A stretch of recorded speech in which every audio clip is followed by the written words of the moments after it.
Well, welcome everybody. My name is Ricardo Mejias. I'm the Vice President of the Public Growth Community Council. I will be sitting in because Daniel has abandoned us. And Daniel says hello to everybody. He is currently in Hawaii for work. So for today, I just want to kind of run through a few quick rules and we'll get started. I got three big R's. So when you guys ask questions, I will probably just repeat them so that our online people can hear them. I want to remind everybody for respectfulness, right? We have several guests here today with us. So let's be both respectful in the content we approach and ask questions, and also respectful in everybody's time. I just follow the works, not like I'm here to 10. And then just remember some major things. We got Group in the Grove this Saturday. It was like a 10. We need as many volunteers as possible to come in. Not away.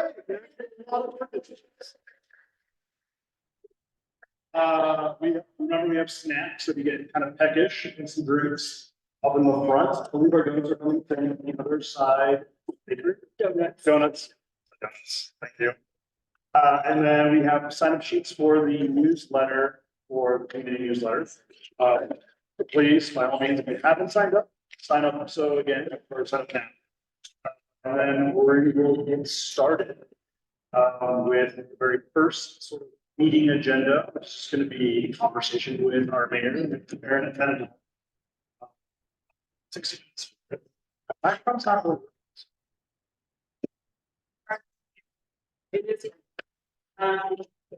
I'm gonna be loud. Actually, online people, am I too close? No, it's perfect. Thank you. Okay, am I like visibly too close? Is it freaking you out? I mean, a little bit, but I think we can deal. Oh yeah, hello. Okay, that's my campaign stuff. Anybody put that? That's so weird. Okay. Thanks for being here tonight. Thanks for inviting me. I'm gonna go for the audio people online over you seeing my face, because you don't need to see my face. And hopefully you can hear better. It's like they're here. I want to say hi, introduce myself, and say hi to our city team folks who are here. Some of them are in uniform, so you can tell. Chief Brown, can I try to introduce? Because I'm really bad with police titles. Yours, I know, Chief Mike Brown. Captain Derek Diamond, no longer a captain. Did you know that the Salt Lake City Police Department did away with captains and created commander structure? If you have questions about that, fortunately, Chief is here. He can tell you why. Commander Derek Diamond, who's been over all of our homeless outreach strategy across the city and still is in this new commander role. Our new executive officer, Jared Gilbert. And then on the end, you might know Andy Clough. Andy was Chief Brown's executive officer until the commander thing happened about 10 days ago or 11 days ago. And now Andy Clough is over this precinct and he is doing a great job. So if you don't know these folks, you should get to know them and they'll be able to answer any questions. We've got Laura Briefer here, who's our Director of Public Utilities. And I know there've been a lot of conversations about utility bills lately. So thank you, Laura, for spending some of your evening here with us. Hi, Councilmember Poi. You are not a part of the administration, but you're the critical balance to the administration. Thanks for being at your own community council meeting tonight and hosting us here tonight. John Larson is the Director of Transportation for Salt Lake City. There's some cool updates happening. And John can correct me if I get any of those wrong. Tyler Murdoch is our Deputy Director of Public Lands for the city. Also some other stuff happening with public lands, including, I'll wait on the update. Andrew Johnston with a T, not Johnson, who you probably know because he was city council before Andrew or before Alejandro and with Dennis Ferris in between. And Andrew is our senior advisor on homelessness policy and a neighbor. Can't tell you his address, but he lives in the area. Okay, any other Alicia De Leon from my office, the fantastic liaison who represents our office at pretty much all of your meetings. Any other city people I missed? Erin. And Erin is with the planning division. Thank you for being here. Did I miss anybody else? Okay. How about I start with the highlights and then we'll talk about some local questions that have come up and Alicia's helped to field those. Oh, good. I would actually steal it from you. Thank you. Wow. Yeah, I'll take it. So I'll look through my crowd here. Chief Brown has some stats on public safety updates, but it's important to know Andy Clough. And as he is now commander over this area, you might see a different approach with some of the efforts on the ground. Andy, do you want to say anything? You've been with the department a long time. You were my CIU a long time ago when I was on the council. Really appreciate it. I really appreciate all you being here tonight. But like the mayor said, just over the Westside, absolutely ecstatic. When I first got hired, I was actually here, right here. But years in the works, it's small. What I'm trying to do is just. Andy, sorry, would you mind migrating for just a second? I think the mic isn't working. Sorry. So I've been notified of a lot of the issues that are occurring here in Rose Park and Glendale area, and I'm really trying to hit the ground running by doing as much as I can. We have limited resources, but the available resources that I do have, I've been throwing at those problems as much as I absolutely can. North Temple was identified as a big problem area. So we've had a lot of work going on down there just since I've started last week. A lot of officers, I think they've dedicated over 234 hours just in the North Temple area from 2nd South to 2nd North and all the way out to I-215.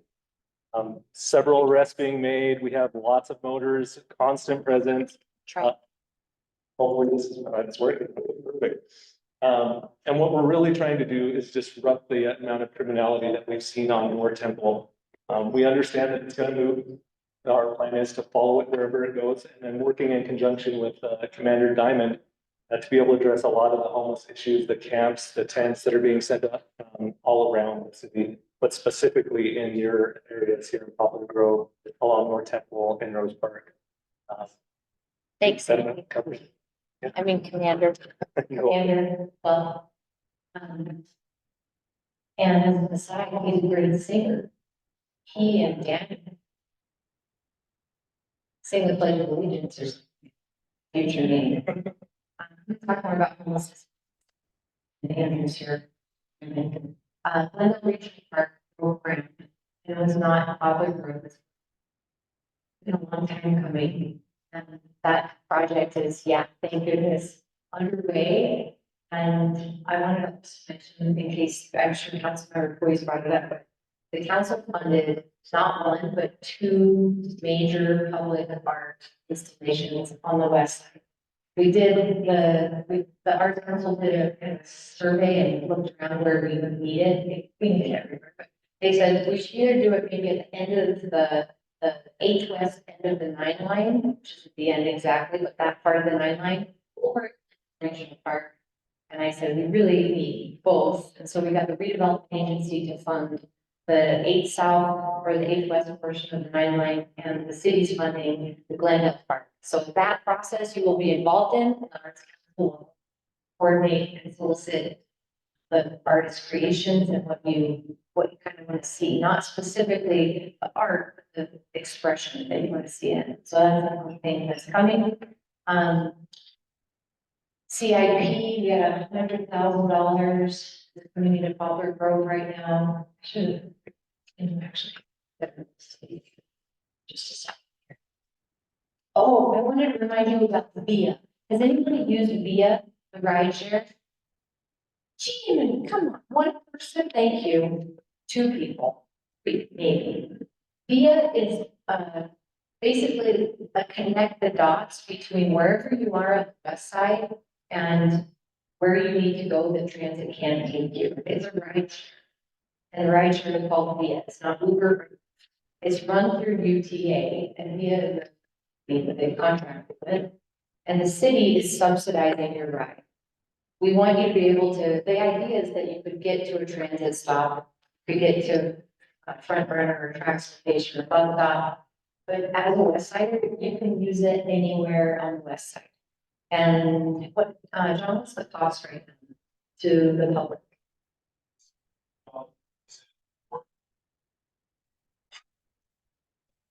So it's $2.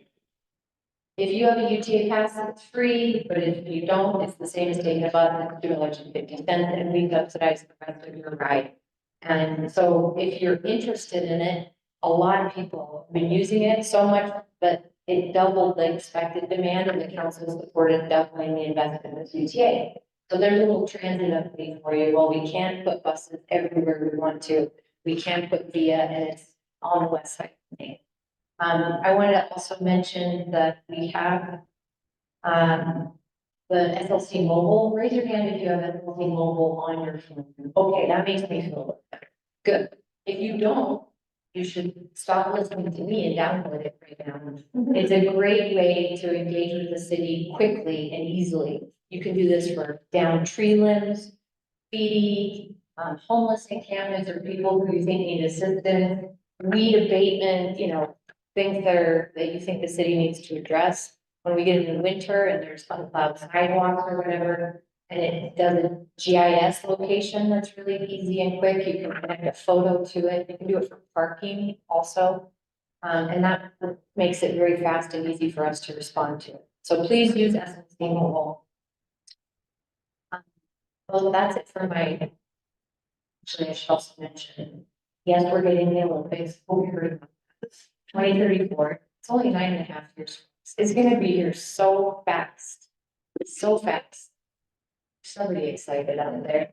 And, can I give you an update before we drop into neighborhood level about the sports entertainment convention culture district situation? Yes, so just to give you, lay of the land. The 0.5% sales tax increase that the state legislature created the option for during the legislative session earlier this year is only possible for that district. If the city council were to say, thanks for the bump up in our sales tax option, we're gonna do it, but we're not gonna invest in it. We're gonna spend it on these other things that the city needs, they would take it away. It does not exist for any other investment option. Then the legislation laid out a timeline by which we had to make a deal through a partnership agreement between the city and Smith Entertainment Group about under what conditions they get the money and what they're going to spend. That partnership agreement we negotiated through the summer, and we submitted it to the state as we were required at the end of August by September 1st. Yeah, was it September 1st? Yeah, September 1st. And this was all laid out in the legislation. Then they had 30 days for their 5-person, which was all state representatives, committee to review the partnership agreement and either approve or deny it or make changes to it. We knew that our partnership agreement was so hard. It was a true negotiation. And the public benefits that are assured through the partnership agreement, we argued could not be changed. There was no more room to negotiate these. It was a really hard negotiation, and it was what we were giving them was basically everyone's final best offer. Fortunately, they didn't make changes to it. They met last week. They made a recommendation, but they didn't make any changes to the document. So now it's back with the city, and the city council, I believe next Tuesday on October 8th, will be officially, well, actually, I think you're planning to have a public hearing, have a vote on the partnership agreement, and vote to implement the sales tax increase. So go ahead, Ollie. I'm sorry, you're right. So next Tuesday is so next Tuesday, October 1st, which is a big deal. And all of this timeline again, is laid out in the legislation. And the reason for it being laid out in the legislation is because in order for Smith Entertainment Group to make a deal with the NHL, they had to commit to having a functional, finished facility up to NHL standards by a certain date, which off the top of my head, I can't read in 2026. And working backwards from that, they have to start construction early next year. So that's what the time is. It's the fastest deal that NHL has ever done in the history of the NHL. So everyone wishes there was more time. To answer one question we often get in the council mayor's office, why isn't this on the ballot? Why can't we vote on this? And the reason is based on the funding timeline and their commitments to NHL. If we put it on the ballot, then the city council would have to wait until January for the ratification of the election results. It would be too late to begin collecting enough money to meet the $900 million commitment. Why should we make a $900 million investment in the expansion of the Delta Center and the creation of a downtown district? I'll give you a couple of reasons that you might know as well. We've already been investing in the Delta Center since it was created. We've been partners with LHM, Larry H. Miller Group at the time, since the Delta Center was built. Salt Lake City owns the land underneath the Delta Center. We have a long-term lease with LHM and now SCG, who own and operate the Delta Center. We helped them refinance to make the improvements for the facility. It was about 25 years old. Back in 2017, which is when we made the vote to do the reinvestment. So they get a portion of the sale or the taxes that happen in that area back to SEG and at the time LHM to make those investments in the facility. This has been a really good thing for our city since the early 80s when we came. Reason it's good is that it is a downtown anchor. It is one of a kind, like our symphony, our ballet, our Broadway theater. There is nothing else like it in the state of Utah, and it's a huge economic draw. When I say huge, I'm talking about 77% of our busiest economic days in downtown last year, 2023, were nights that the Delta Center was active. Since SEG bought the Jazz and took over the Delta Center, they doubled the number of non-Utah Jazz events. So concerts, UFD, truck rally, I don't know what happens there. They doubled those events. And I believe that increase in activation is part of why our downtown has the strongest post-pandemic recovery in the nation. And we're still about third in the nation for the strongest economic downtown recovery. Our downtown, the hub of much of our activities in Delta Center. If we do not make this investment, and Smith Entertainment Group said at the first press conference when NHL came out, we can't afford essentially to operate two professional facilities. There is not a business case, there does not pencil to run both an NBA facility and an NHL facility somewhere else. And I believe is it 7 or 12? I'm sorry, I hold a lot of numbers in my head. I'll say 7 other NBA, NHL teams share facilities in the country. And basketball actually do really well on a schedule basis in the same facility. So that is SEG, Smith Entertainment Group needs, is a dual use facility. If they can't get a dual use facility here in Salt Lake City, then he has said the business case will force them to take the Utah Jazz out of Salt Lake City when they can do so based on their contract with us currently with the Utah Jazz and the Delta Center. Losing the Jazz downtown, not to mention the NHL team, would be a gut to our downtown. And we've seen this happen in lots of other cities and metropolitan areas around the country. That is no future for a downtown.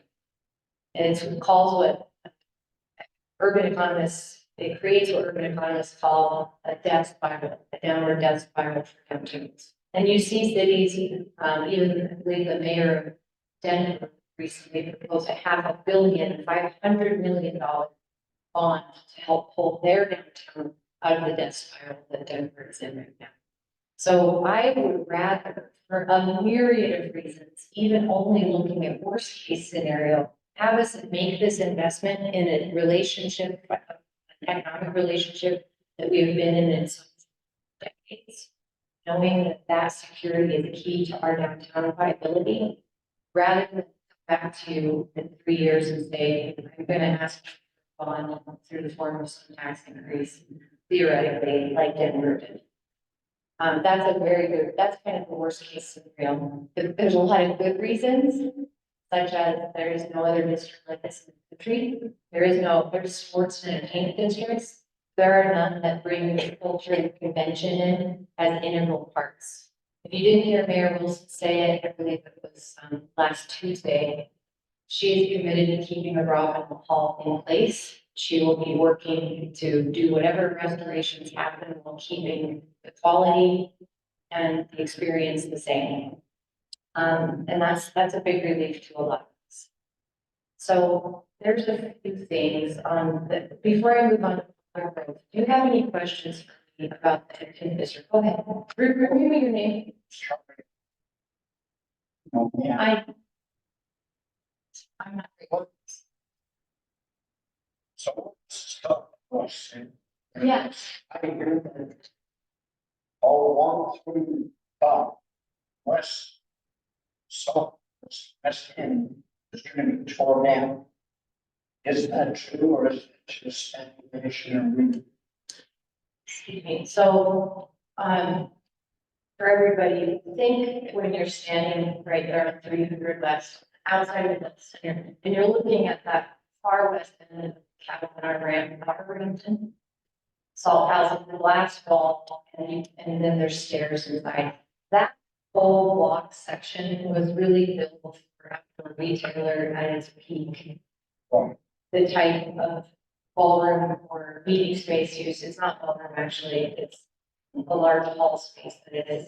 And outdoor retailer, although they came back, since the pandemic, with a lot of conventions, is not the same size, is not probably going to go to that same size again. So that would open up, go away most likely. There isn't a design yet, I need to be clear with you.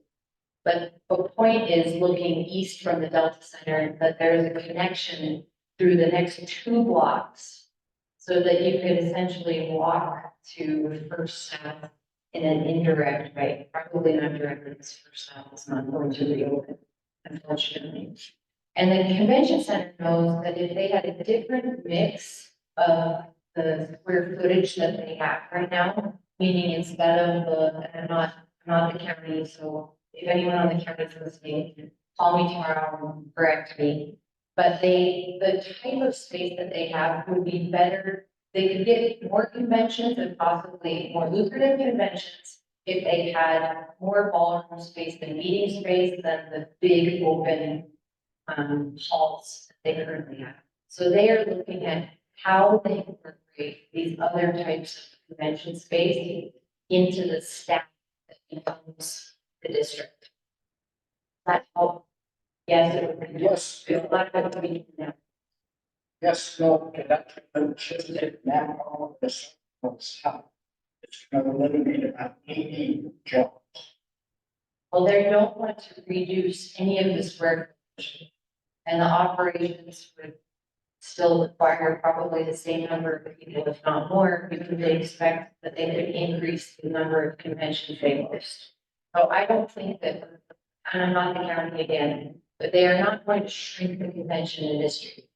And the attraction point in the convention industry, of what we hear from business owners, is that when you have something like a district outside of the doors of the convention, and as, for example, the PR comes up for Utah County and all those people come into town for that convention, they could program the concert that night at the Delta Center as part of the convention activities. Those things are not coordinated right now. It would be up to the convention people, not local people, not business owners, to have the staff put those kind of things together. Was your last meeting, and they used more of the songs than I have seen in the last 8 years. That's great. I mean, the convention's Great. and the events that are coming back. Retailers, and it was coming back. they use 2 months. In the summer, they use all summer. We don't, I say we, the county doesn't use the conventions we have, is trying to listen to what they'd rather have in terms of space utilization. So I should probably stop talking about the county because it's not my bag. But know that the conversations we keep having, they see some great advantages to being able to reimagine the type of space. And I'll leave it at that. Yeah. So back here. There. So my everybody, when asking maybe a question, especially if you're gonna like speak, try to speak, project as much as you can or closer. We can probably have a microphone over to you, yeah, as well. And I have a question. So this is perfect. So I got it. I'm just a little devil's advocate here for a lot of the naysayers. I'm not going to give my stance on the entertainment district. But it really sounds like Ryan Smith decided, tech billionaire decided to go and buy a team without really the logistics.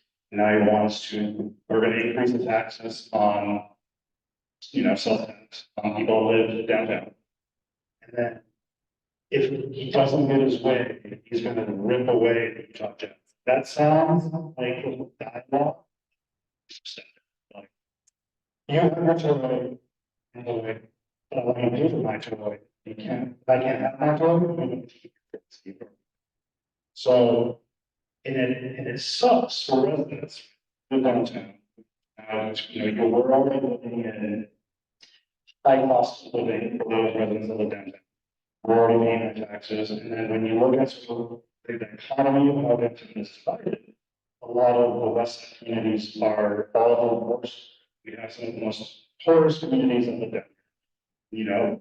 Hard people working maybe 1, 2, 3 jobs to sort of make ends meet. Cost of living is going to increase, and then when people are really utilizing and experiencing, this new form that we're saying downtown, you have families, rich families coming from the north and the south, coming to a hockey game. Average tickets are going for hundreds of dollars. Upper Bowl is well outside the needs of any working family on the west side. So we are getting to now experience this new toy that we don't get to actually enjoy. We get to watch it on TV, or we get to work events. And then if you work in events, you have to build up any part of it. Because now it's going to cost you. The question that I'm getting at is, where, as someone, again, so my stance, I'm all for it. I'm here for it. I love this economic boom. That's fine. And you're going to do so. And I really hope that the question is, where can Westside residents expect out of this deal that is going to benefit them? Outside of you may get some jobs and there's some stuff. It sounds like you haven't read the partnership agreement, but you should, because it itemizes all of the public benefits, which actually include a lot of tickets. Sorry to burst that bubble, but there's tickets for Westside and Central City residents, basically. For, Is that after? can I answer the questions? So 70 to 80% of sales tax that will go toward the project come from non-salt acres. That means that of the 900 million, 70 to 80% of it will not be paid by us. That doesn't mean we pay less. It means that most of the deal is funded by people who do not live in this. Another, the downtown community is actually pretty excited when we listen and talk to the city community council, who's had a lot of meetings with Japanese community members, Japanese American community members, SDG, and our office. There's a lot of enthusiasm about having an activated downtown. There's enthusiasm about opening up the wall that the Salt Palace sits right now between the site and the downtown. And it's also not just the downtown residents who are paying, it's all of us in Salt Lake City. Our ability to invest more affordable housing than the city ever has, the entire history of the city combined, we've invested more in the last 4.5 years than ever before We get sales tax, majority sales. Tax. And when you look at the truth, I don't know about that experience you have or anybody else. And work with that for you.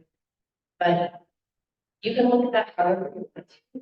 Business case of a sports team owner saying, I want two teams. Needs to buy two teams. Needs to own and operate two separate.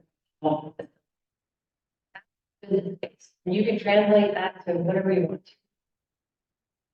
But that's the business case. I'm grateful for those two teams, and I'm really grateful to have them. So what that deal looks like and how it feels to you all, we can all have different feelings about that. But my feeling is that I get the best deal for Salt Lake City that I can, that's gonna keep us intact. It's gonna keep us at the heart and soul of the state of Utah's economy, recreation, and entertainment. I know, from every other state that's lost their team, that's not what's fabulous. So you can take however you want. My job is to be the best. Even if that means the tax increase is the best path. Yes. Remind me your name.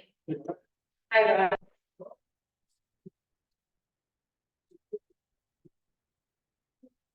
And then we're going to move to Poplar right on this.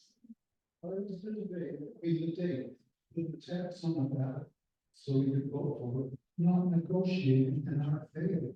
And how can it be that somebody stats could go to 600?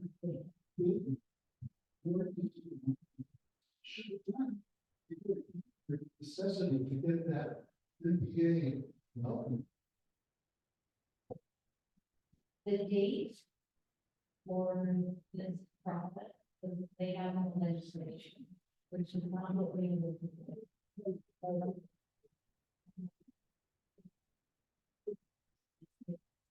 not gonna have to be with you, I'm just trying to tell you the facts.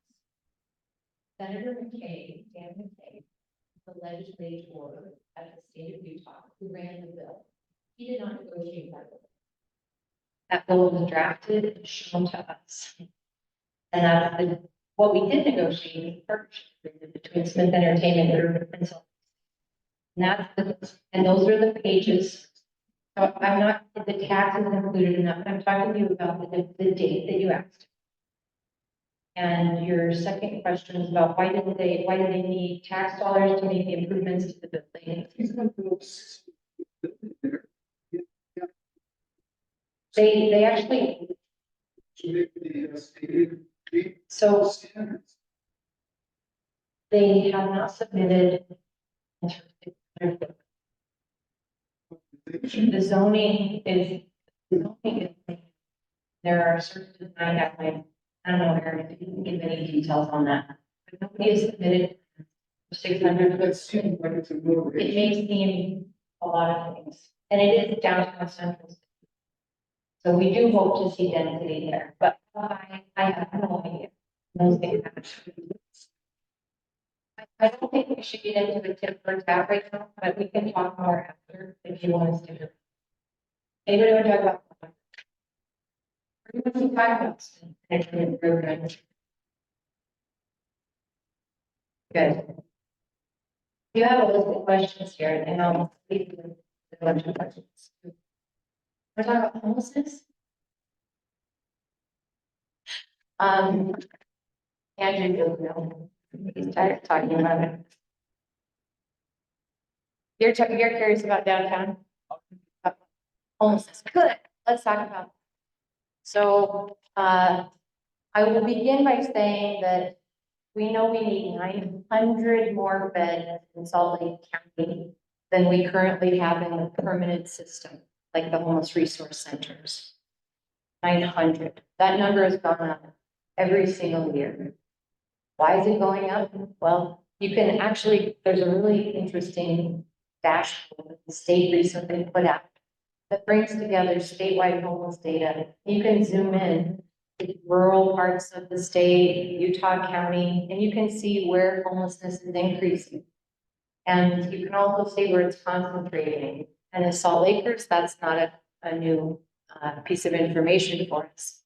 And I think I told you that in my 11 years or so in the city, in City Hall, I've had a lot of mayors and council people across the state who have looked me in the eye and said, well, we have somebody in our community who loses their housing. We put them in the back of the cop car and drop them off in Salt Lake.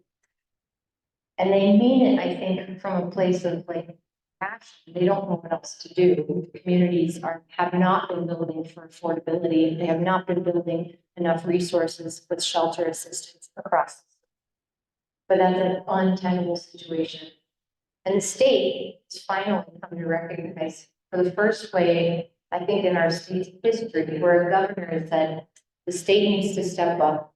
We need more shelter capacity. We need more mental health beds in hospitals. And we need to look at this whole spectrum of needs. All that while we've had the fastest growing state in the nation, more than 18% population growth, we have been decreasing our number of mental health beds in the state of Utah for decades.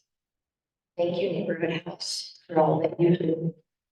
And that we built a homeless resource center system back when I was on the city council. Greg Hughes was Speaker of the House, Mayor Ben McAdams was at the county, and the system got together and said, we're done with centralized campus at the road home. We're going to split this up into distributed homeless resource centers.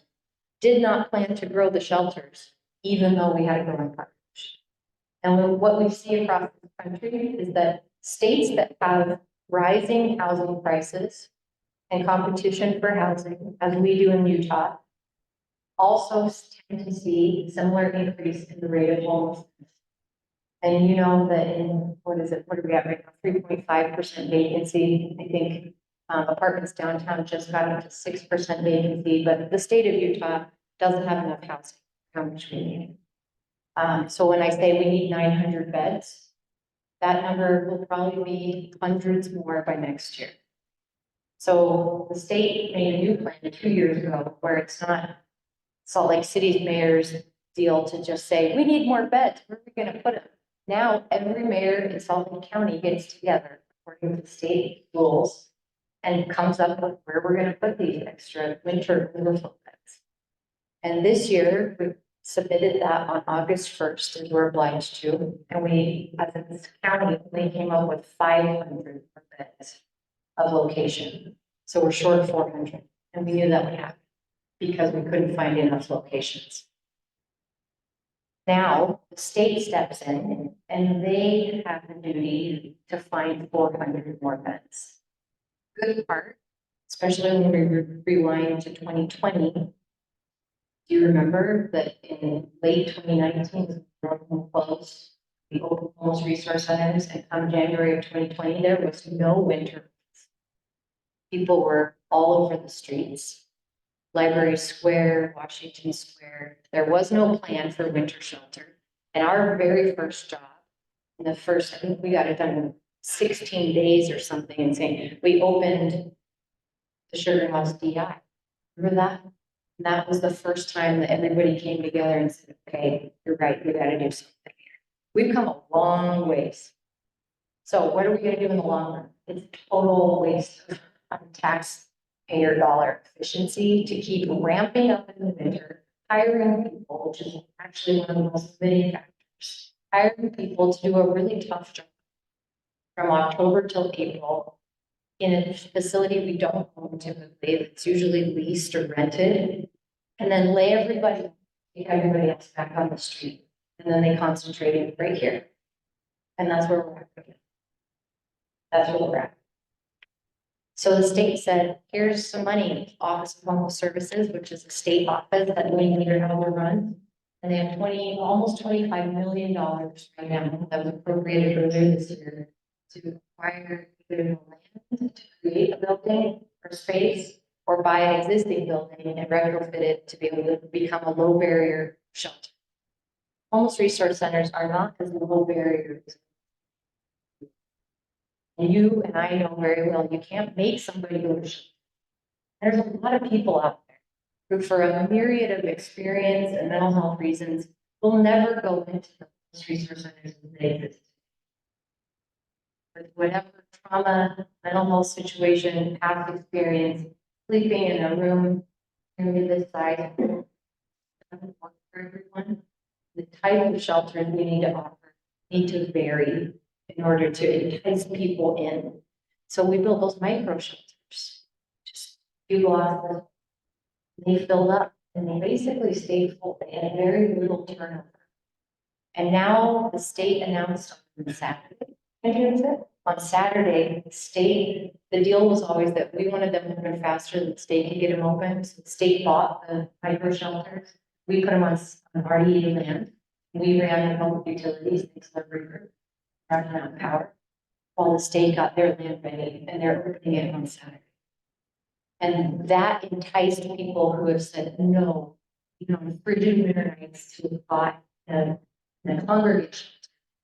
They said yes. A lot of us said yes in the micro shelters. So these are steps in a really great direction. We need shelter right now because the crisis on the streets is playing out right here in your neighborhood. And all up and down Jordan Park. What did I miss? What do you ask me? Question and tell me, yes, please. Hi. I'm just wondering where that state micro shelter is located. Thanks, Sharon. Andrew? 700 west into the south. So under the south. This is, you don't.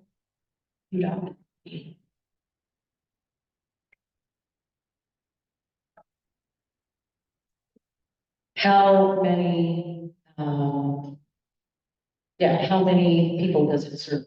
Would it shelter? It serves 50 people. And we hope it will grow. It's really economical. And it's heated, cooled, air conditioned. Okay. I'm the executive director here. My question comes as a resident who recreates on it. And my question is, like, I know that we need resources to be able to do the things that we need to do. Like trail, all bathrooms are closed and locked, and then the grounds work. You get Taylorsville, Murray, beautiful things there, facilities are there.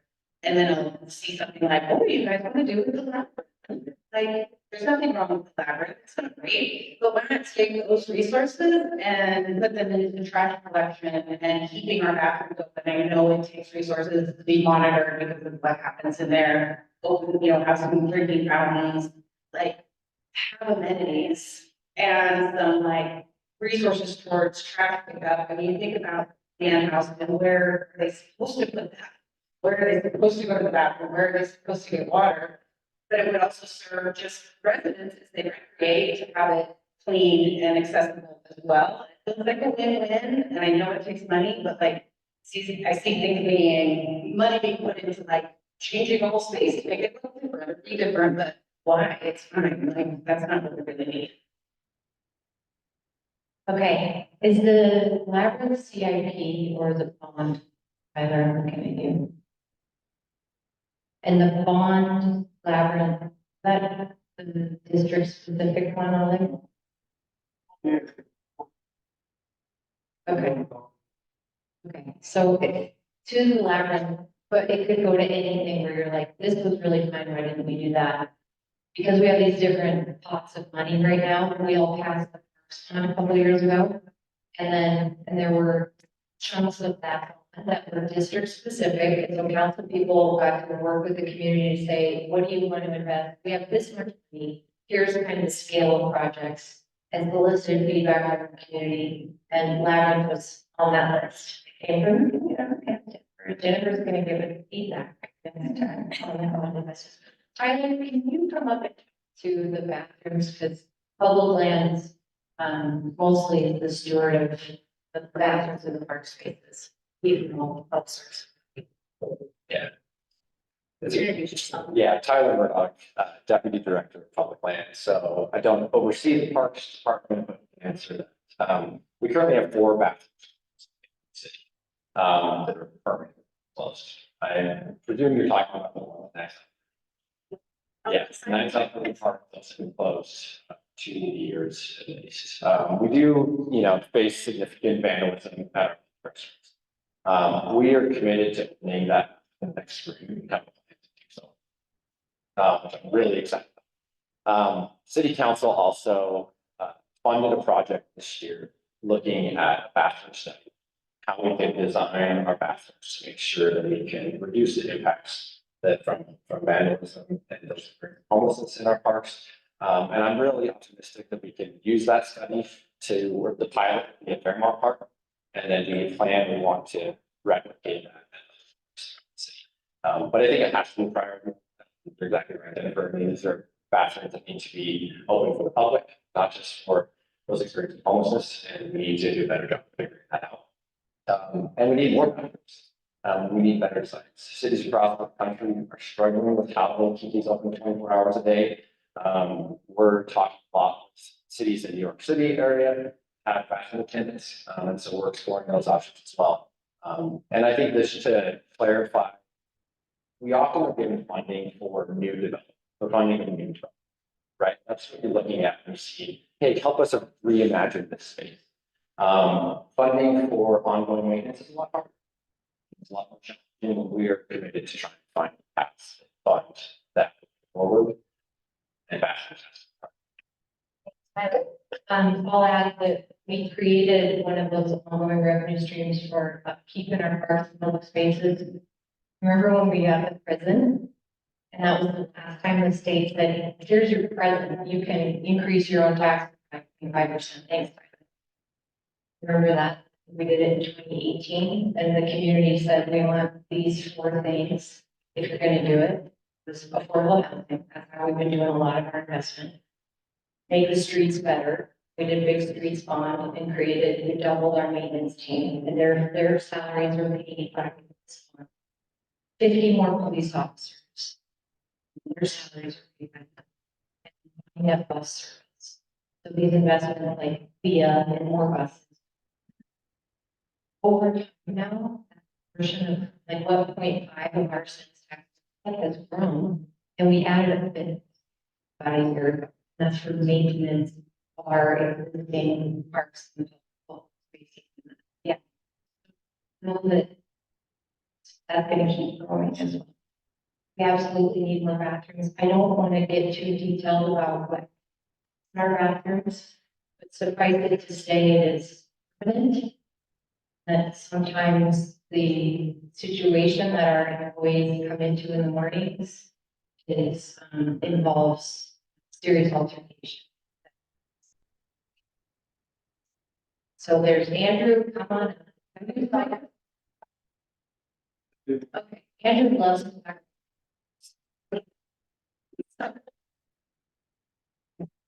I'm coming to you. Yeah, thank you, city staff, for also being here today. I really have more questions for you. But my question that I do have tonight is regarding the CIP applications that I know have been approved for 2 projects. There's supposed to be 1 in there. I haven't heard anything about it. There seemed to have been like this drive, something was gonna happen, and so I'm a little concerned because I think that if that were to start, it would eliminate or if not reduce the issues that we're having. So my question probably to Tyler is what has happened to those 2 CIP applications, projects? And when can we start seeing some work?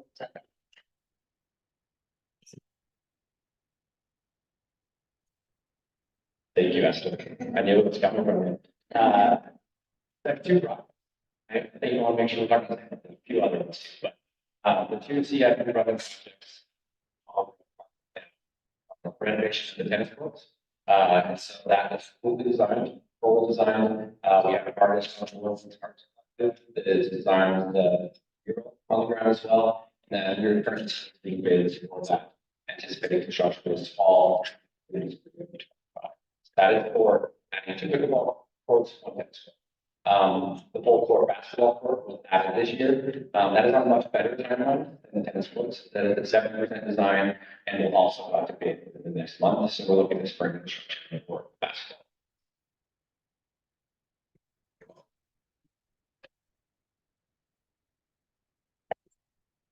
Okay, I was told I had 10 more minutes.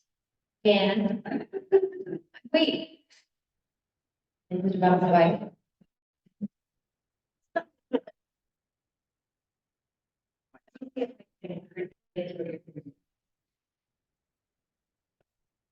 Oh, so let me read it quick, so I do a little bit of speech here, so we're not. Well, so the arguments between you and I, you know, other than get stuck in front of my computer. They want you to bring it up. I can do it. So. That's a really good way. You should. So, other than having get stuck in front of my computer a couple hours early on, and, you know, and the whole rack. Surround silence, your husband, you, voting, thing. Voting yeah, which is great. And so, but there's a path. When my wife and I came back to graduate school, that entire area there was 2.5 feet deep water. The water on the bridge there was unbelievable. But what did we do? The city, we filled that in. Money with fill, about 2.5 feet with fill. Amazing. And so now we've got some bills for that, but we lost a lot of wetland there. And so the thing is that my idea is that we try to by country, but it was never deemed as a reserve, and it's so far from being preserved. You know, if there was an organization, this one here, if there was an organization with no reserves, thanks for coming to our. We would probably not. So that's kind of embarrassing. Salt Lake City doesn't have a really good reputation when it comes to wildlife. Unfortunately, you know, it's our capital city. Yeah, you know, we've got baseball stadiums and, you know, so the birds heading north and south down the river around the primary local nationals. Most of you don't know. And so birds have been over that stadium, but they've got to go back down. So they're going to hit the Jordan River corridor. Well, with 75% of the people along the corridor to, you know, Division Utah survey, what? It's not stadiums, none of that. 75% of the people want what? On the corridor. And so, and I'm going to serve. And so basically, we need to bring that wetland back down to, you know, on the other side of 80, on the south side of 80, bring that wetland down to the river and have it end up. Preserve. But it's not preserved. So we need to rectify that. And hopefully we can turn that, well, turn it to the east side already has it. Can't, it's a beautiful preserve, but it's not the same acreage too. And so we just want the east side. I think it's legitimate comments. But we just want to have a meeting. It's all too well. Let's just turn back. The two communities that operate, but just want to get together and have a meeting if you get agreed. Actually, Tyler Murdoch's reached out to you 2 times, and you declined to meet. So if we're talking to a different Dan Fox, Tyler's reaching out to, I need to know Dan, because I don't run the public lands like Tyler Murdoch and Kristen Riker's team do. We do want to meet with you. We've offered to meet with you. So let's get you with the people who run the preserve and run the parks and the lands, and they want to meet with you. You have a question. Thanks, Erin, for that.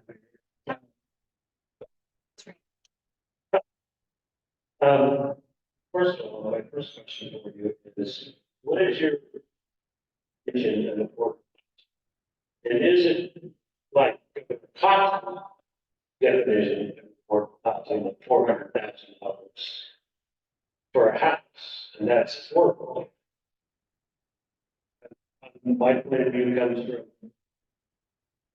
young families, just starting out, they're not gonna be. And so I'm just curious to keep on saying about affordable housing, that, you know, this has been going on for years. And I know it's been going on. But what is that definition is, what does that mean? That's a great question. And fortunate for everybody, elected people don't decide what it means. What is affordable is determined by your income. The best definition of affordability is that whatever your income is, be it $0 or $1 billion, you don't spend more than 30% of that on your housing in total. So I'm talking about if you're a renter, all of the fees and add-on costs, if you have a mortgage, your insurance, and then the associated costs. So when we invest in affordable housing, and let me also say, the governor or other people in the state say, here's what area median income is. That's based on IRS data that looks at what are people making in the area. That's usually measured by county. We care a lot about it, so we whittle it down to try to get city specific data. And then what's the median income of that? That number, that median income is 100%. So that's what we would call 100%. Stay with me for just, let's just say that's 400 to buy a home. If 30% of your income means that you can only afford 300,000, spending more than 30% of your income. 75%. 300 is 400. So you would need a 75% affordable house, according to the AMI. So when we invest in affordable housing, we're really trying to create the depth of affordability. I'm talking zero income, about 60 AMI, especially 30% of zero. The market is never going to touch. Federal tax credits have a really hard time creating any of that ultra low income. So we try to target our housing investment at the creation of the lower rates. Again, we know what the area median income is. That's basically when we work with the city of an apartment and you say, okay, city, I need a loan to make some improvement on this apartment and put in heating and air conditioning or something. We might, I'm making this up. We might say, okay, we'll give you a better rate, a lower interest rate than that loan, if you make it affordable at 50% AMI. So that means you have to set 50%, whatever the area median income is. That makes sense? So it's changing all the time. When we do these deals, the cool part is because we're a growing city and people are building here, we don't have to build the housing, and it's about 18 times cheaper. Okay, if you're building housing, you need some money for that housing, we're gonna give you a really good rate for your home dollars. And you're gonna give us affordability for 20, 25, 30 years. We're gonna do it through a deed restriction, typically. So no matter who owns it, those units are locked in. And it stays with them. Is that include on a single family or a lot of for condos? Great question. Yes, it's single family. It's almost no single family until about, what was it? I remember last year, year before, we did the professional housing. We know that one of the best, probably the best tool to stabilizing neighborhoods and addressing inequity is to help families and people build well. And 51% of salt acres are empty. That number is growing. Because as you know, we don't have a ton of space, so apartments are being built. We want people to be able to build well, even if they're renters. We can do that. And we want people to be able to own their homes, even if they're not standalone, single-family homes. So we invested the last $10 million of our resident plan dollars from the federal government to create 1,500 new units. And the 1,500, 500 are going to be for things like a condo. And we're going to be the entity of the, it's going to be basically your equity. And then on 1,000 that are, you're gonna get a share. Revenue on your parking. Every year. Instead of the stakeholder who invested in this. We get revenue on the building, the renters are gonna get. Then if you live there, you move out to buy something, you're gonna be able to take some cash with you. Your- That's like helping young families. Yeah. Just starting to build something. Yes, to build, to own something, to have wealth in what they live in. And it's one of the best ways we can lift people out of poverty and change intergenerational. Really exciting. You can check it out. It's the perpetual housing fund. And the first building is being actively reused on First South and 50th. It's one of the lone high rises on the east side of town. And the University of Utah locals on the top of it right now. The building housing. Yes, and then we'll wrap up. Time. Okay, Yeah, streets. okay, Ricardo.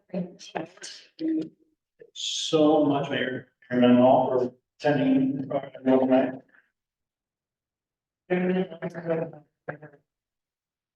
Thanks. So now we're just gonna move on to our next committee speakers. We have the agenda. Now, the fire department, you guys have a little update. Come on down. This is a reminder for everybody. We do have some snacks up here. They sponsor the day on the other side of us. So that's what you're talking about. Our community is sort of back. Really good, use of rehabilitation.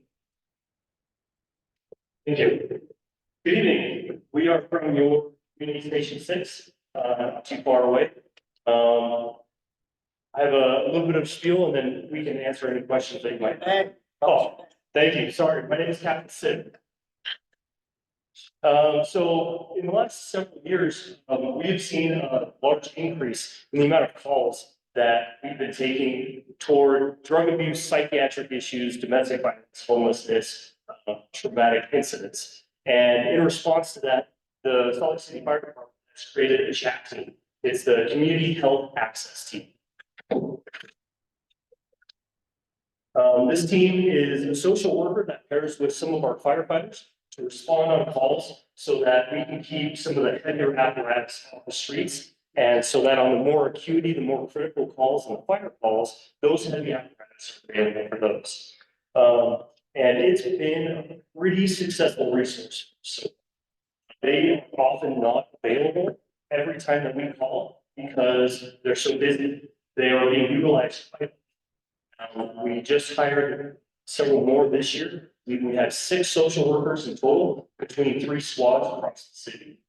But some of the resources that they provide are crisis assessment in the moment. So when something acute is happening, especially mental health wise, risk assessment, safety planning, pink sheet services. So if somebody is a danger to themselves or others, we can kind of force them, unfortunately, to have to go get the help that they need so that we can save them.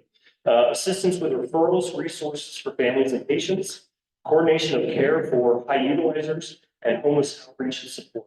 So those are just some of the things that our social workers help us out with.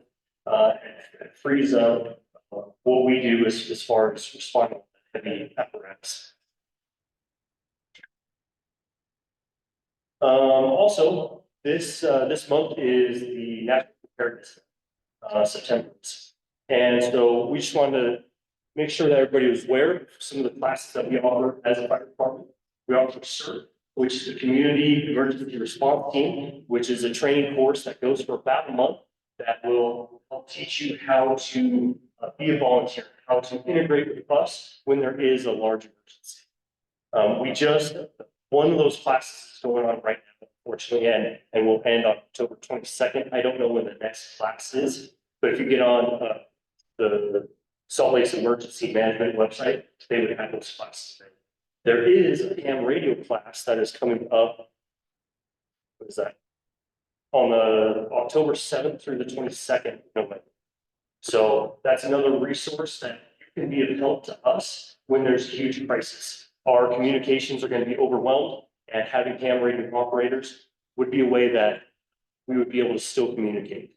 So if you have any interest in that, the class itself is free, but there is about $30 fee for the textbook that's needed for that. And also on ready.gov, they're really pushing starting the discussion on emergency preparedness, on trying to just have those discussions with family and coworkers on where do we meet? What happens if there's an emergency? Do we know contact numbers? What's our plan? So just to start having those discussions and trying to get those plans in place before you meet. And last of all, Fire Prevention Week is coming up here pretty soon in October. And just wanted to make you aware, I believe we're sending that. So this flyer will be sent out. But on October 10th from 4 to 7 p.m., there's an open house happening at Fire Station 7, which is right next to the State Fairgrounds. And it's just an open time for you to come by. It's free to the public. Kids will love it. We'll be handing out a lot of fire swag, and it'll be a great way to just be involved in the fire prevention. Okay, any questions on anything that I can try to answer? Okay, awesome. Thank you for your time.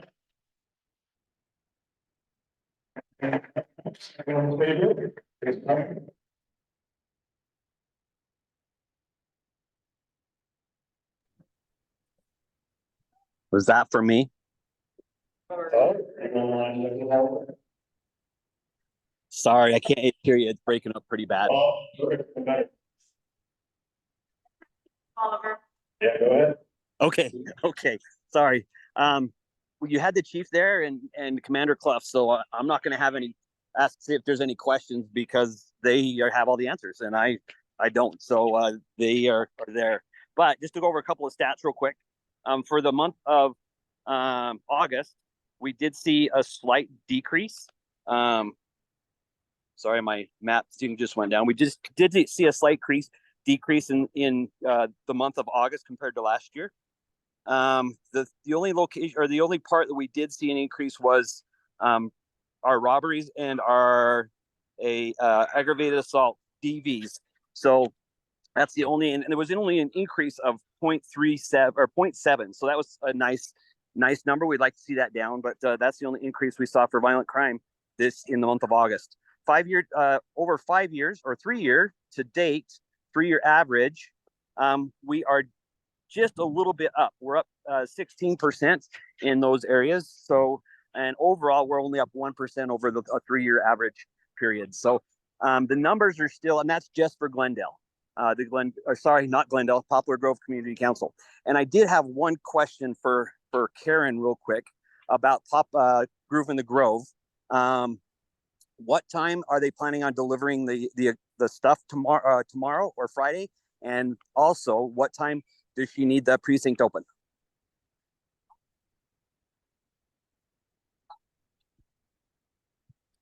I don't know what time stuff will be delivered. I can try and reach out to Jonathan and to the barricade people and find out. But I don't know. And as far as on Saturday, if there was someone here at 8 o'clock.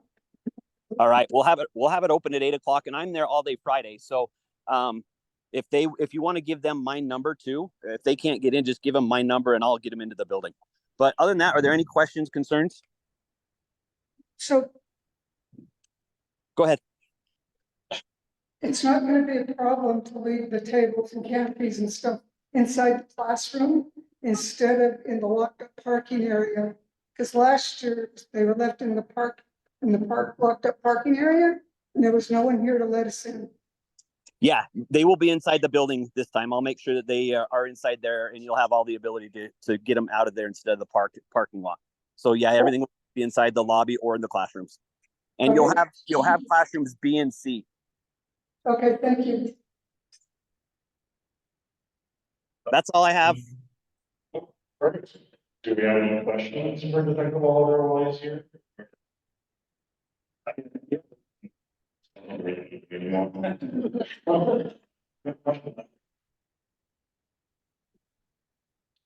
Closer to it, come closer to the owl. There, again. So I should come up. Yeah. Yeah. Kind of sit right up here. Right here. This is the ideal spot where everyone. Okay, wonderful. And maybe this isn't a question just for the technical, or maybe these numbers exist, I just don't know them, but are there numbers that are collected specifically on bike theft? And is there any kind of special approach that goes towards that? Handful of neighbors in my area have experienced bike theft. And I know that there's a lot of locations that kind of operate as bike chop shops along the Jordan River. I know that this is something in every town, every place. I was just curious if there was a specific approach, that specific kind of. Yeah. Yeah. I think I got most of that concerning bike theft. Correct. Yeah, so the number one thing for us is that the bike is registered. If we can get it registered through that free online registration process, it helps us out a ton. Just because when we go into a location and find bikes and we run the registration and it doesn't come back to anybody, it's hard to tell who owns that bike, right? So it's just like a car. If we can get that registered like a VIN or a license plate, that helps us immensely. And that's for your $100 bikes all the way up to your, your professional $9,000-$10,000 bikes, which is crazy to me. But that's for any type of bike. We have another question.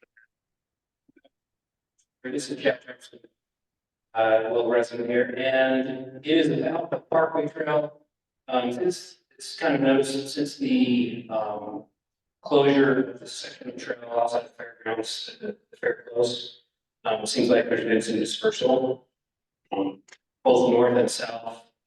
This area we're in, all the way down to 21st. I've gone on a few runs and noticed a lot more there.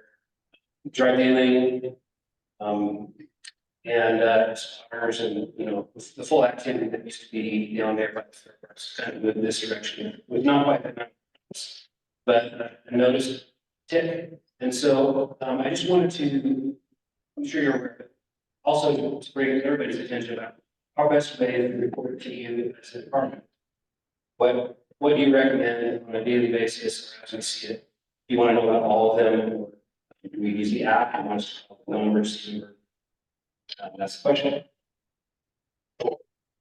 If someone closer to the mic could just repeat the last part of that. I think some of it had to do with the drugs on, or the activity on the southern part of the trail from North Temple down is seeing a little bit more activity. Is that correct? Yeah, and we know those locations that are causing us issues. The Urban Treehouse, the Thumb down there past Glendale Park, 17th South. So those are even 13th South, right off of the 13th South on that trail there. We know of the locations. It's just a matter of getting out there to enforce those. And I believe our bikes are going to be a little bit more proactive on the river. Commander Clough has more of that detail than I do right now, but yeah, we're aware of the location changes. Sounds good. That's it on questions with the police. Do we have any more? Are you guys thinking around a little bit? You want that to ask anything? Perfect. Yeah, and then you want to check on what is the best way to inform the police when these problems occur.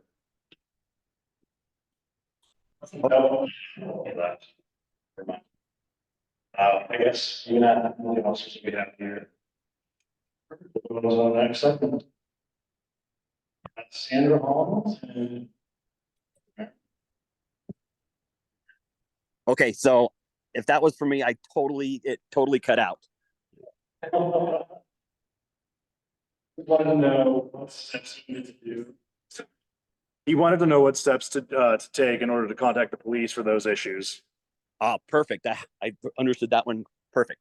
So, do not use the app on any of those locations, just because it'll eventually get to us, but it takes a little while.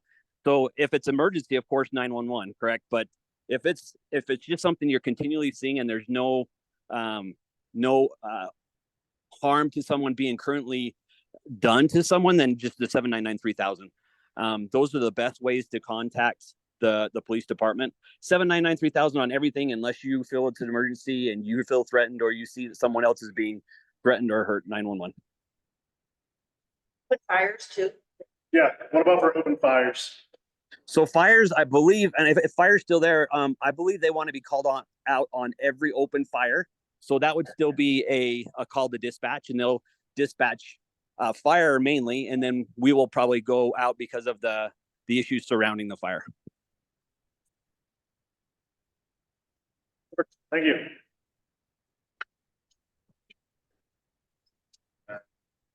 Yeah, that's fine. Yep, we're gonna skip mayor's office. Yes, nope, and Alejandro.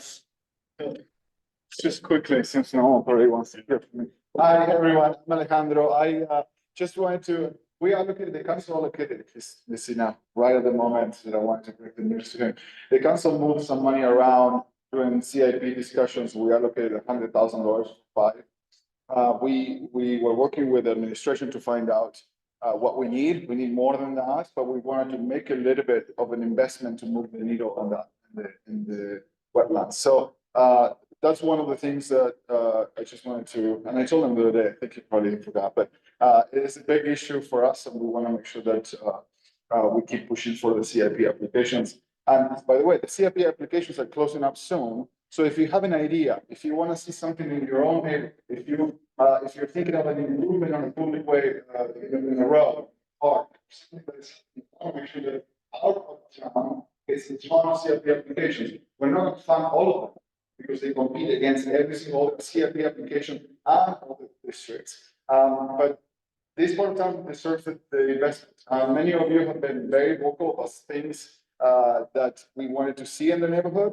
and it's been my job to lobby for those. And I felt good about how many we got these last 3 years. We got more than we have ever gotten.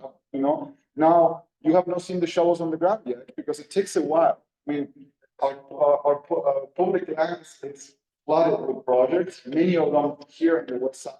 The majority of the bond is coming to District 2, by the way. So just, be patient. They're happening. The money is allocated. The projects are moving along. Public lands is doing an incredible job to sort through all of that, find the contractors and get all the permitting, and it's a long process, as you probably imagine. But those are the important things. The 30th is the last day you have 5 days to submit a CIP application. So please submit a CIP application and give the city a lot of options of what you want to see in your neighborhood. Maybe it's a park, maybe it's a urban gutter, maybe it's lighting, maybe it is an improvement for bikers, or for pedestrians. It could be something else. If you don't know how to submit your own CIP application, let me know, and I can connect you with someone that will know. It is a bit of a conflict if I submit a CIP application for you, but I helped some people before. So let me know. I want to make sure that everybody has an option to submit an application this year. I want to see a lot of projects coming to my district right now. So I don't know if anybody has any questions, but I'm available here after this if you have any thoughts for me.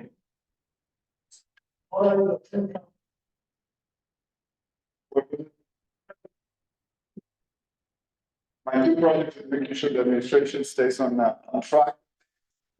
I mean, we actually have an incredible partnership with the administration, but safety and security for our district. Safety and security for my district and our district is top of mind. And I probably annoy the chief way too much. And I'm always giving photos and calling him all the time. I mean, that's certainly is. Well, let me tell you one specific that we just passed on the budget. I got onto the mayor's proposal, a police squadron through the Jordan River. So this Jordan River is going to have its own squad police officers that go up and down. That are going to be just working on the Jordan River. So that was a project of mine since I joined in, because we hear about the needs of safety on this river. So we just added to the proposed budget, and that was a proposal from our side. What is coming next? There's a lot of things coming in. we need to sort all of the CIG, the C, the SEC, the Smith Entertainment Group, and all these projects per page. They're eating all of our time really right now. Trying to keep with the legislature right now, on the bills that are working on. So, it's kind of scary some days, things that are thinking about removing our power into themselves. So we're just struggling with all of these things. So any other quick thoughts, and I'm happy to talk offline. What is $100,000 for like look like materials? So we looked into the CIP applications from previous years that our good friend submitted for many years and never got funded. And in the past, it was a little short of 300,000 what it needed. We think that with inflation, and this is what the administration came out, it was going to come up with probably close to 400,000. So it's probably going to fund about a fourth of the improvements. What the public lands is going to come up with, what is the most urgent thing in that list, or what is the most important thing in that list, and hopefully I'm sure the expert here will be more than interested in helping us with that, and I hope the administration is open to this. So I don't know, and that's really my part of it. I'm on that side of the aisle where I cannot cross the line. I sometimes cross it a bit too much, and they're good enough to tell me and like stay away. Because it is not my role, right? I cannot be in that side of the aisle. So as a legislative body, we just allocate the money and push a little with policy, but we don't direct the administration. So if you want to add on the fight, Yep, and we're only on two. Okay, sorry.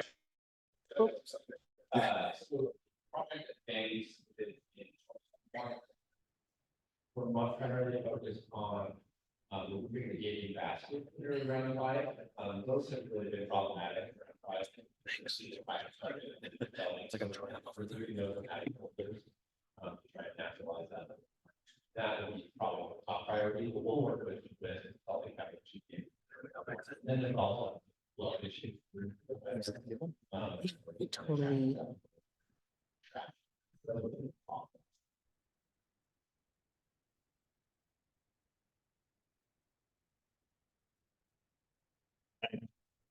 Thank you so much.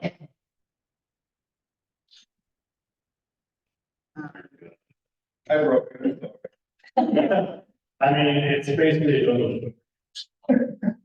the Sorensen Center. We just want to remind everybody that there's, cost, food, vaccine, nothing going on right now with all of us. So please take your family. It looks like everyone's in different locations. We have locations here. We're going to send it out with letters. It looks like they run for various times. So 9 to 1 and 10 to 2. So walk-ins are, so no need to set up an appointment.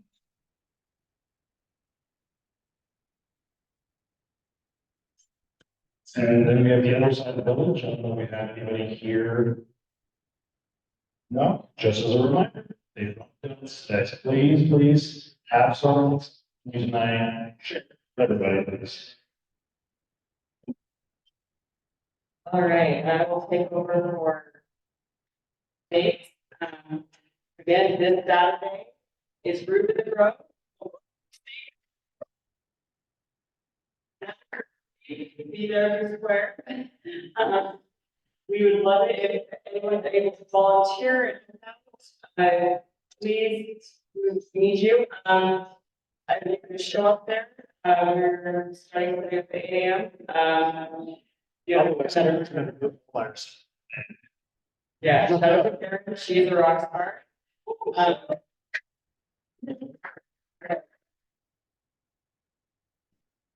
Also just a reminder, over at Church Space, there is open mic nights every first and third Sunday from 5 to 8 p.m. If you have questions, you talk to Slim, his number is there, he runs the whole thing.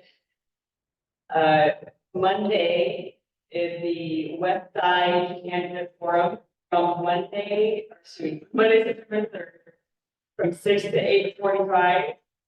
It's a great opportunity to learn more about the candidates that are running, and you'll be able to chat with them before and after. So please go if you're looking to learn more.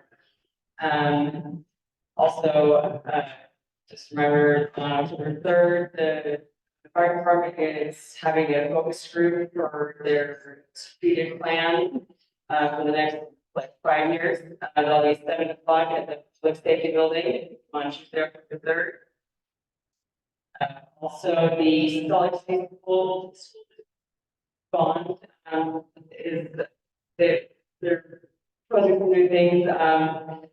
They're going to be meeting about it on Wednesday or 9th from 6 to 8 at this elementary school. So if you're curious and have questions about that, you can go there and they will tell you all about it. And also just a reminder on our website, Bldg.org, we have an organizational input page where you can learn more about the developments and projects that are happening in our neighborhood. And if you want to let your voice your opinions, there is also the contact information for each project developer and just relevant city official there, or you can send an email to info@healthcare.org. But we're just the middleman. Without the middleman, the direct contact info is also there. Also, just want to remind you that we have no meetings in November, December. So next month, the 23rd of October is the last week this year. And after that, we'll see you on January 22nd, 2025. Also, we just want to remind you, we have a Poplar spotlight each month, and this month is ECOT. Pretty so. Yes. All right. Also, again, thank you to Neighborhood House for always being supportive. Please take that. It's a little bit. We have.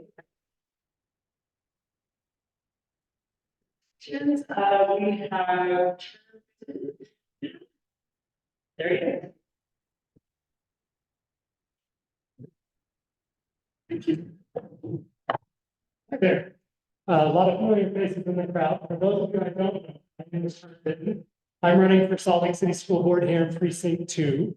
For the last almost 5 years, I've been the chairman of the Glendale Neighborhood Council. In that time, I've had an opportunity to watch firsthand what I consider a dysfunctional Board of Education here in Salt Lake City. And that was one of the reasons that motivated me to get into this, is the need for better leadership.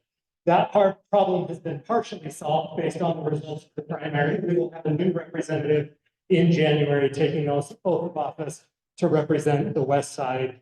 I'm running because I believe in the change that's happening in our city should trickle down and support every child's dream of lifelong learning and opportunities. From a new NHL stadium to a Olympic bid that's coming back, we have an opportunity to harness the change our city is experiencing to create new opportunities for kids, to fund a better future for our kids, and to build an education system that can deliver that fundamental promise that only public education can, which is to serve every child, regardless of their background, regardless of their needs, and do it in a way that is publicly accessible. So in the last 5 years, as the Mendenhall Neighborhood Council Chair, one of the things that came out almost immediately when I was elected as the chair was the need to create better streets for all of our communities. And as a community council chair, I've led an effort to create an active transportation plan for the Glendale neighborhood that prioritizes safe routes to school for every child in our neighborhood. We've submitted CIP applications in California Avenue because it's a dangerous corridor that kids have to cross when they cross north or south. From our library or from our public education institutions, Glendale Middle and Mountain View Elementary School. So we funded a transformation of the intersection of Navajo and Glendale Drive and California Avenue. So new signaling, highly visible crosswalks, and most importantly, traffic calming are all coming to that intersection. Thank you, Councilmember Quee. I'm proud to be running with the support of the Salt Lake Education Association, which represents our teachers in the classroom as their bargaining agent and as their union. I'm also proud to be supported by the American Federation of Teachers, which represents our bus drivers and our school nutrition associates. I hope to earn your vote in November. Your ballot will drop the week of October 15th. You have the opportunity to profoundly shape what education looks like in Salt Lake City in the coming years. On your ballot in November, alongside myself, there is a $730 million school bond Included in that bond is rebuilding West High School, rebuilding Island High School, building a field house for East High School, and much needed sustainability updates. My concern about the bond, and I hope that you'll look at this as you consider the bond, is that if the bond passes, all of you who've been organizing for Westside High School for decades, that opportunity will likely pass with the bond. We won't spend $730 million and then turn around and build a fourth high school. Certainly not a comprehensive high school that includes sports, extracurriculars, or anything like that. So as you look at your ballot, I would encourage you to remember that public education is under attack at the top of the ballot and at the bottom. And when you cast your vote, vote for pro-education candidates and vote for candidates that are going to fight for resources and support that the West Side needs to get a high school, to get what we need to have a strong public education system to serve our kids. Thanks.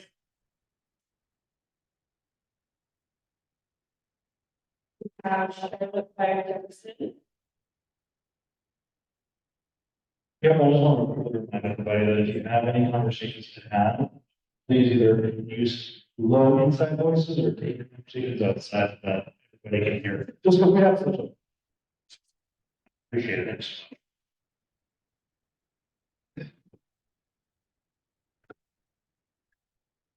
Hello, everyone. My name is Charlotte Fife-Jepperson, and I'm a longtime resident of Poplar. My home community, and I love it very much. I mean, I've lived here for 28 years.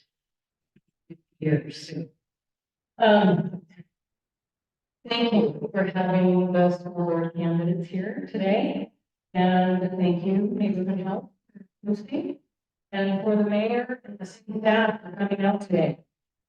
I am running because first and foremost, for our children, for our future generations, and for ensuring that our students are educated better, and I will do everything I can to enhance our education. Too many students are falling through the cracks. Too many students from the West Side are not graduating and are not thriving in school, especially those who live across town to East High School. They are not feeling, they're not feeling welcome. They're not feeling loved and valued by their teachers. I'm not saying all the teachers are like that. There are some good teachers at East, but there are plenty who are just not loving their students like they should. And so the people who have been clamoring for years to have a community-based high school deserve to be taken seriously. And for so far, they've been just dismissed. They said there's not enough money, there's not enough land. So anyway, I will help amplify their voice because they deserve to be heard. And I believe that the school board is the entity that should be robust community outreach. It shouldn't be on the backs of student families that are marginalized. So that is one thing that I will do. And yes, the bond does affect that. It may be that they do a charter school. That's what they're kind of shifted to. A charter school focused on what they're doing in the University of Utah and the Department of Education. So there's really innovative ideas about that. And we're going to be having a town hall in October. And the Westside Coalition, which I am second vice president, is going to be holding a town hall. Very issue. And another thing is the super meeting on October 1st. That meeting, there will be a pro and con presentation about the bond. So before that October 9th meeting, you can watch online and, or you can go there and have your voice heard about that one, because it will raise your property taxes. I do believe that it's necessary. We need to bring our schools up to the 21st century and to modern technology. They're in pretty bad shape, especially Westside. So the other thing that I will do is use my insider experience as a student and my history of this area. I went to elementary, and then South High School, and I had a bilingual education at Parkview Elementary, studying more Spanish from kindergarten through 6th grade, and I continued my Spanish studies. So that shaped who I am today. I am very much for multiculturalism, you know, and for having culturally responsive education in our schools, specifically for the new Americans that have arrived here, the refugee communities and our Spanish-speaking communities, and everybody. We all benefit. That's one of our biggest strengths here is our diversity. And we have such an international community. That's why I choose to live here and why I chose to raise. My husband and I, we raised 3 boys. I went through the schools and graduated from West High School. I was also a teacher for 10 years at all levels, elementary, middle school, and high school. Mendenhall Middle School, East High School, and Riley and Whittier. And I have seen what works in the schools and what we need more. We need better support for teachers. Teachers need better training and to be highly compensated, fully compensated.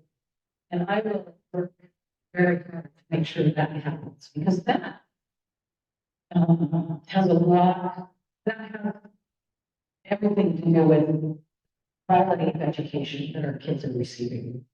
Is that teacher competence, and also making sure that every student feels like they are valued and that they belong. So I'm not sure if I'm out of time. But if you have any questions, please let me know. I left some flyers on the table, and my website is Charlotte or the number 4 Bldg School Board. And please let me know if you have any questions, and I would love you to, I would love to earn your vote. Thank you.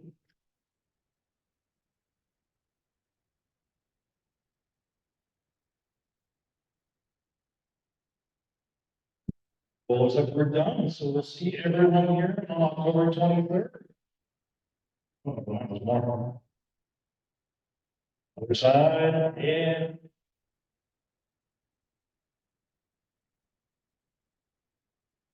I just wanted to come give an update about the other side village.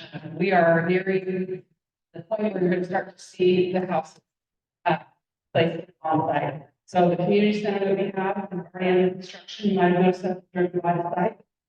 The development side of things is going to be wrapped up by the end of the year, and we will have about 35 units on site. Things we're at that finished home stretch. We're really excited to have that complete, and that'll be phase 1. Total of 60 homes for the residents, and also our rental shop this past summer. If you've been by it, have some donuts here. We have the fun specialty donuts as well as your standards, glazed chocolate, maple bar, kind of maple bar and stuff. We got some really cool maple versions here as well. Come by and see us if you haven't. We're right here for the community on Redwood 760 South Redwood Road, and we look forward to being your neighborhood. So, thank you so much. all right, now we're on for real business. Have a good night, guys. Thank you for coming. It's